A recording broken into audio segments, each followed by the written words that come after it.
Bonjour et bienvenue dans cette nouvelle vidéo sur les maux du cerveau où il va être question de lobotomie.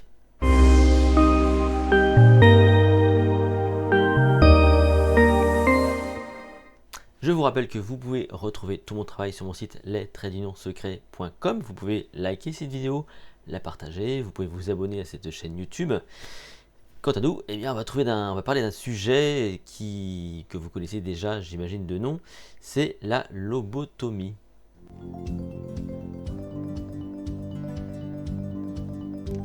Parce que oui, ça fait partie des maux du cerveau.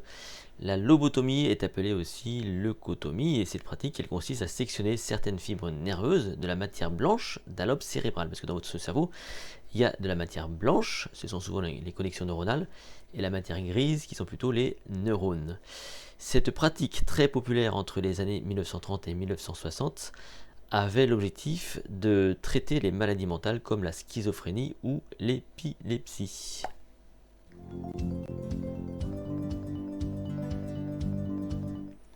C'est un petit peu gore, hein, parce que pour que ça fonctionne, eh bien, on ciblait le lobe frontal qui contrôle la plupart des fonctions cognitives et qui au final n'est pas si vital que ça.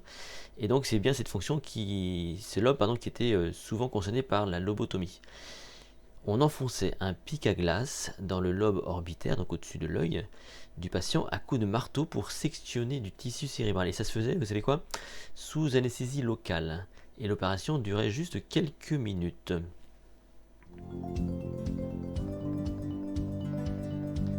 Le saviez-vous, dans les années 1950, un psychiatre américain, Walter Freeman, grand défenseur de la lobotomie, a pratiqué plus de 3500 opérations, dont celle de Rosemary Kennedy, la sœur de JFK. Cette dernière, comme la plupart des personnes lobotomisées, connut une vie ensuite déplorable liée à des problèmes d'adaptation et de socialisation, car effectivement on a remarqué que la lobotomie quand même ça laissait certaines traces, et on a souvent en tête l'idée que quelqu'un qui est lobotomisé, c'est quelqu'un qui est un peu absent quoi.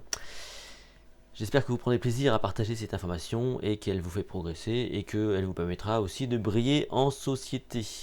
On se retrouve très vite dans une prochaine vidéo.